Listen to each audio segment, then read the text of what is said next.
When you're building, do you ever feel like you're operating with a cheat code?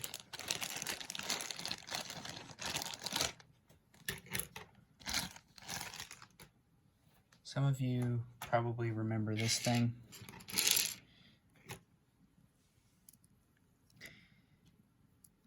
This is from my reflections on my own design part 1 and part 2 videos. This one's mostly featured in part 1. But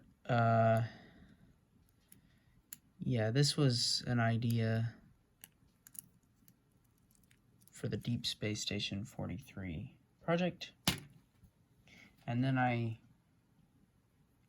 felt like I cracked a code and went, oh, wait a minute. I don't need magnets. I don't need any things that spin around or anything like that. And I built this. Well, I actually built a version before this one, and before that, and after that one, I built a different version. So it was actually a version before this one, then another one, then another one, then this one, but in a different color. And then I ordered white parts and I built it in color and all this. And then I thought, well, there's two things that I want out of this that I don't have yet. Number one, this axle connector here only comes in dark brown, dark tan, and black. And the brown color is the most common.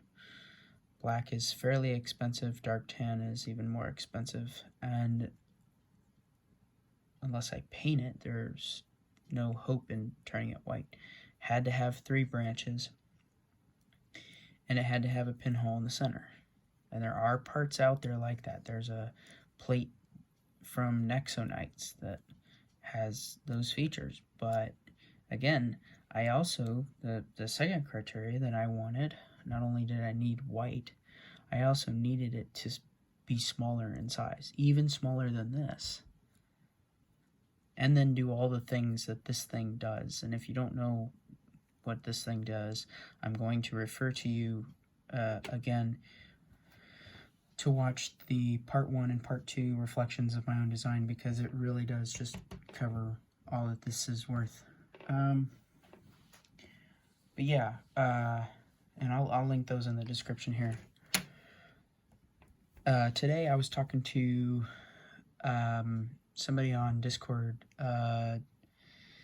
and he had some really good ideas, and so thanks, man, for that. That was cool. And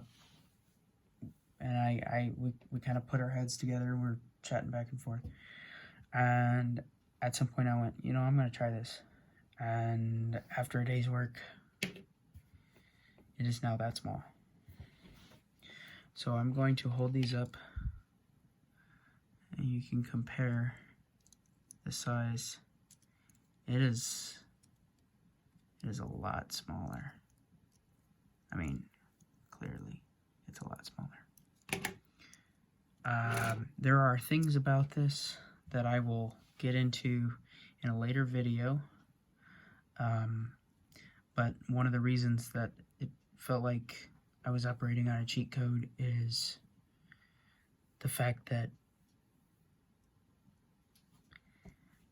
I didn't have to cheat.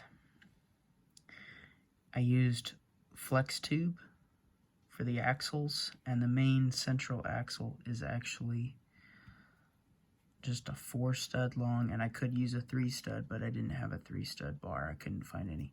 It's just a bar, 3mm OD bar. And it turns out that these larger, newer, larger diameter, shorter length works with the bevel gears really well. Worm gear has a tighter grip on axles in general, and so it had enough grip on here to turn the gear without slippage. So that's really exciting. And it can be turned from a micromotor